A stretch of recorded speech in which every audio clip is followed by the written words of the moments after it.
आज का दिन 17 नवंबर भारत के इतिहास में एक महान योद्धा की वजह से महत्वपूर्ण स्थान रखता है। आज हम याद करेंगे इसी वीर सैनिक को और बात करेंगे इसके बहादुरी के बारे में। आज से 55 साल पहले 20 अक्टूबर 1962 को भारत चीन के बीच युद्ध छिड़ा। यह तत्कालीन स्थितियों से उत्पन्न संघर्ष नहीं था, यह चीन का भारत के साथ किया गया विश्वासघात था। यह कहा जा सकता है कि उस समय दोनों देशों के रिश्ते खराब थे, लेकिन शायद इतनी भी कड़वाहट नहीं थी कि सीमा पर सहस्त्र संघर्ष करना पड़े। मेरे विचार से विश्व का सबसे शक्तिशाली राष्ट्र बनने का महत्वाकांक्षा रखने वाले चीन ने सिर्फ अपनी शक्ति को प्रदर्शित करने के लिए अपने सहयोगी भारत को अनावश्यक क्षति पहुंचाने की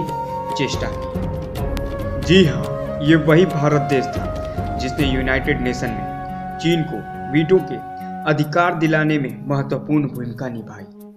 जबकि वर्तमान विश्व शक्ति अमेरिका ने तो चीन को सदस्यता का भी विरोध किया था। यह वही भारत देश था जिसने तिब्बत को चीनी राज्य के रूप में सबसे पहले मान्यता दिलाई, वह भी उस समय जब पूरा विश्व समुदाय चीन के खिलाफ था। तब सिर्फ भारत ने चीन का साथ दिया।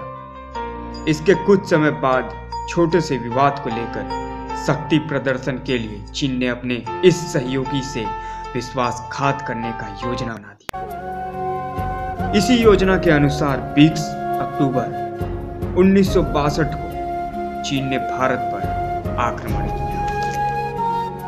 अचानक से किए गए इस हमले को रोकने के लिए भारतीय सेना अधूरे तैयारी के साथ जंग करना। इस तरह एक ऐसा संघर्ष शुरू हुआ जिसमें 80,000 चीनी सैनिकों से सिर्फ 15,000 भारतीय सैनिकों ने अरुणाचल के दुर्गम जंगल और कश्मीर की ऊंची बर्फीली चट्टानों में टक्कर लिया। हालांकि यह युद्ध 21 नवंबर 1962 को अमेरिकी राष्ट्रपति जॉन के एक कैनेडी के हस्तक्षेप पर खत्म हो गया, लेकिन इस युद्ध में पराजय के स्वरूप भारत को बहुत नुकसान उठाना पड़ा।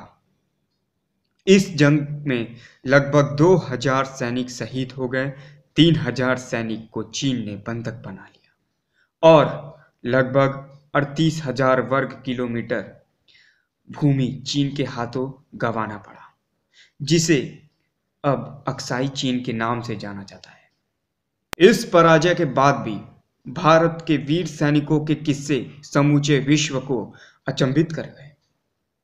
इन वीरों में से एक थे जसवंत सिंह रावत। उस समय जसवंत सिंह अरुणाचल के नौरांग पोस्ट पर राइफलमैन की तरह तैनात थे। चीन से युद्ध करते हुए जब भारतीय सैनिकों के हथियार कम पड़ने लगे तो अधिकारियों ने सैनिकों को पीछे हटने का आदेश दिया, लेकिन जसवंत सिंह ने लौटने से इनकार कर दिया। सबके वापस जाने के बाद इन्होंने अकेले मोर्चा लिया। इनकी बहादुरी को देखकर दो बहन नूरा और शैला ने इनका साथ दिया और इन लोगों ने 3 दिनों तक चीनी सैनिकों को रोक रखा, लेकिन इसी दौरान नूरा पकड़ी गई और शैला और जसवंत सिंह मारे गए। इसके बाद चीनी सैनिकों ने जसवंत सिंह का सिर काटकर ले जाना पसंद किया।